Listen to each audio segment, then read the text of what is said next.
Hindustan live में आप सभी का स्वागत है। हम मौजूद हैं ओंकारेश्वर परियोजना की इस नहरों के पास। नहरों की स्थिति आज हम देख रहे हैं। ये भोगावा रोड है और इस भोगावा रोड के ऊपर जहां तक इस कैमरे की नजर जाएगी और जहां तक हमारी नजर जा रही है, पूरी की पूरी ओंकारेश्वर की नहरों की लाइनिंग खत्म हो चुकी है। टोटल मिट्टी नजर आ रही है। 2014 से इस नहर में पानी प्रारंभ हुआ था। केडीएस कंपनी के द्वारा यह नहरें बनाई गई थी। करण सिंह जी उसके डायरेक्टर थे। उस समय काफी लोगों ने आवाज उठाई कि यहां पर घटिया निर्माण हो रहा है, लेकिन उस समय के ना तो अधिकारियों ने ध्यान दिया और ना ही उस समय के ठेकेदार ने कोई ध्यान दिया।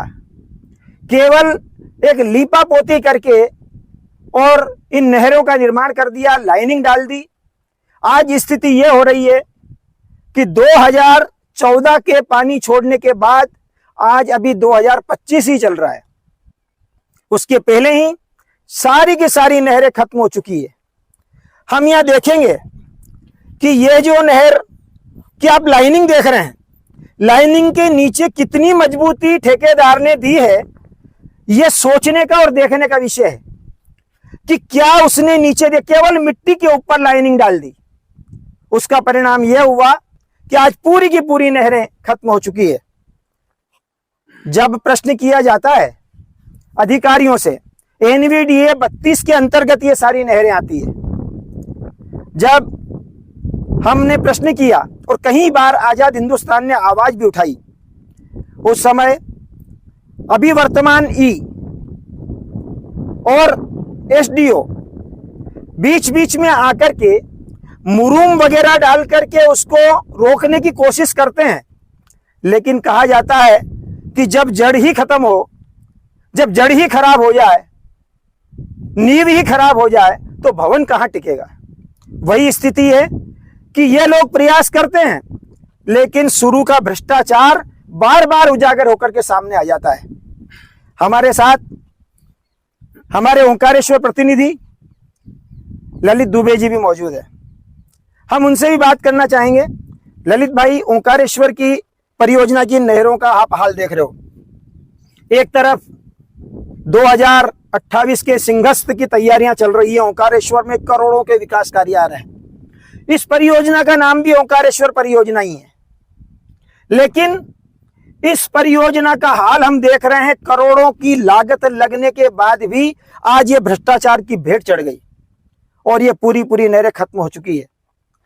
क्या लग रहा है आपको कि नहरों की हालात होने के पीछे क्या कारण है? मैं बताना चाहूंगा कि आजाद हिंदुस्तान लाइव ने पूर्व में भी कई बार इस मामले को गंभीरता से लिया और एनएचडीसी के वरिष्ठ अधिकारियों के ओंकारेश्वर आगमन पर मेरे स्वयं के द्वारा ये परियोजना के बारे में बताया गया था, लेकिन उन्होंने उस समय उलझ जुलझ में आदेश दिए। अधिकारियों का दौरा भी लगा, उसके बाद खानापूर्ति कार्रवाई की राजनीति की ये भेंट नहर चल गई है। राज्य और केंद्र सरकार की कल्याणकारी योजनाओं को लेकर ओंकारेश्वर बांध परियोजना से गुजरात तक ये नहर बनी है। सब पूरी नहरों की स्थिति बद से बदतर बनी हुई है। सरकार के पैसे का, आम जनता के पैसे का अधिकारी किस प्रकार दुरुपयोग कर रहे हैं, ये तो ओंकारेश्वर के ग्राम पंचायत कोठी का ये नजारा है। इसके पूर्व 2 साल पहले भी यहाँ पर आसपास ग्राम पंचायत कोठी और भोगावा जुड़ा है। ज्योतिर्लिंग ओंकारेश्वर चूंकि मुख्य मार्ग है, जब नहर बांध से पानी छोड़ा जाता है तो ये नहरें जो है लबालब भर जाती है। यहाँ कई बार दुर्घटनाएं भी हुई है और नहर का पानी किसानों की फसल जो की गई उन खेतों में भी कई बार घुसा। आज तक इनको मुआवजा नहीं दिया गया। हमारे क्षेत्रीय सांसद और विधायकों को इन्होंने गुहार लगाई, पर मामला कहीं ना कहीं जाके राजनीति की भेंट चढ़ जाता है। ओंकारेश्वर में भी इस समय करोड़ों रुपए के पैकेज आए हुए हैं, करोड़ों रुपए के विकास होंगे, तैयारी चल रही है। वीआईपी, वीवीआईपी और महत्वपूर्ण व्यक्तियों का आगमन होता है, वो सारी चीजें देखते हैं। यहाँ हम अभी देख रहे हैं, हमारी टीम पूरी आई हुई है, यहाँ के अधिकारियों से बातचीत की है। अब देखना यह है कि हमारा उद्देश्य केवल जनता को सच बताना है। यहाँ काली मिट्टी शुरू से ही केडीएस ग्रुप के जो दद्दा थे उन्होंने ओंकारेश्वर में भी कुंटलों से मलबा डलवा दिया था।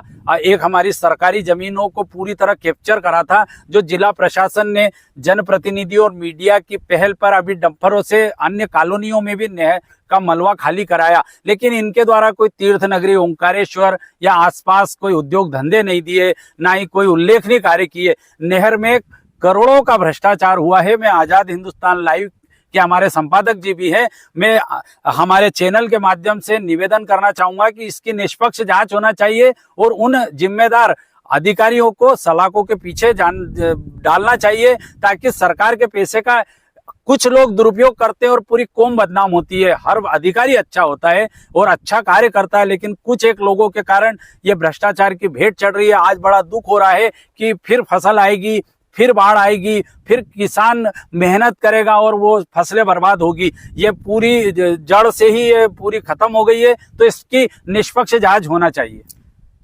हम देख रहे हैं आसपास में बहुत सारी कॉलोनियां कट रही है। अभी 4 लेन यहीं से निकल रहा है, पास में ये सनावद वाला रोड है। जब बाढ़ का पानी इन नहरों में आता है तो रोड तक पहुंच जाता है, खेतों में पहुंच जाता है। किसान भाई ने भी यही कहा कि यदि यहां पर अब पानी भरा तो ये खेतों की फसलों तक पहुंचेगा और फसलें बर्बाद हो जाएगी।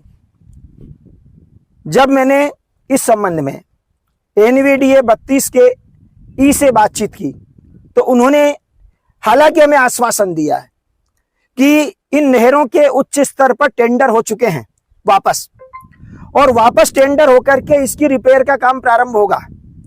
लेकिन वर्तमान में जो भ्रष्टाचार इसके बनते समय हुआ, उसका जिम्मेदार कौन? प्रश्न यह है। कब निर्माण प्रारंभ होगा, कब टेंडर होंगे, कब क्या होगा, यह भविष्य के गर्भ में है। लेकिन वर्तमान में जो नहरों का भ्रष्टाचार हम देख रहे हैं, उनके जिम्मेदारों को सबक मिलना चाहिए। कहीं ऐसा नहीं हो कि नहरों की तरह ही सिंहस्थ 28 में ओंकारेश्वर में आने वाले करोड़ों के काम भी कहीं भ्रष्टाचार की भेंट न चढ़ जाए।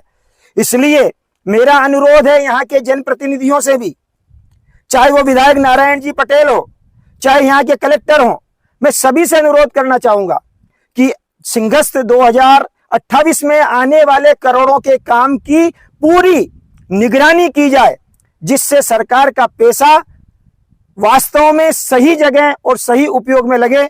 यही हमारा अनुरोध है। अब देखना यह है कि NVDA इसके ऊपर क्या एक्शन लेता है, कब इसके टेंडर होते हैं, कब ये वापस नहरें बनती है और कब किसानों को राहत मिलती है। ओंकारेश्वर परियोजना की नहरों की स्थिति हम देख ही रहे हैं, क्या स्थिति है। जहां तक देखें वहां तक फूटी हुई नहरें नजर आ रही है। हमारे साथ धावड़िया के किसान भाई मौजूद हैं, उनसे ही पूछना चाहेंगे कि ये नहरों की स्थिति को देख करके आपका क्या कहना है। आपका शुभ नाम साहब? श्यामलाल मालवी। कहाँ के रहने वाले हैं? धावड़िया के। अच्छा, ये जो नहरें आप नजर आ रही है, नहरों से खेतों में पानी भी जा रहा है, किसानों को लाभ भी मिला, लेकिन आज ये स्थिति हो रही है कि पूरी नहरें फूटी हुई है, पूरी खत्म हो चुकी है। क्या स्थिति है इनकी, क्या जिम्मेदार किसको मानते हैं आप इसका, और कब से ये स्थितियां? ये तो कम से कम 10 से 15 साल बनी को हो गया होगा, पर ये सब पूरी फूट गई, कभी साल भर रुक गए और ये आने वाली बारिश में सब पूरे खेतों में पानी भरा जाएगा, खेत खत्म हो जाएंगे यहाँ के। उसके फसल को भी नुकसान हो सकता है। फसल तो होगी ना, नुकसान तो फसल होना ही है। जब टूटेगी तो फसल नुकसान होना है। ये मट्टी से क्या रुक रही है? अब इसको कुछ भी नहीं कर नहीं रहे वो लोग, पैसे सब पूरे क्या मालूम क्या कर रहे हैं, अपन को क्या मालूम क्या करते हैं ये लोग। अच्छा, किसानों ने इस संबंध में कोई मांग की है? किसान तो करते हैं पर सुनता कौन है? अच्छा, कोई नहीं सुनता है। कोई भी नहीं सुन रहे ना वो। तो ये थे धावड़िया के किसान जो कह रहे हैं कि हमने कई बार किसानों ने मांग की, लेकिन कोई सुनने को तैयार नहीं। जिस समय निर्माण हो रहा था तब की भी स्थिति यही थी और आज ये स्थिति और विद्रूप ले चुकी है। धन्यवाद।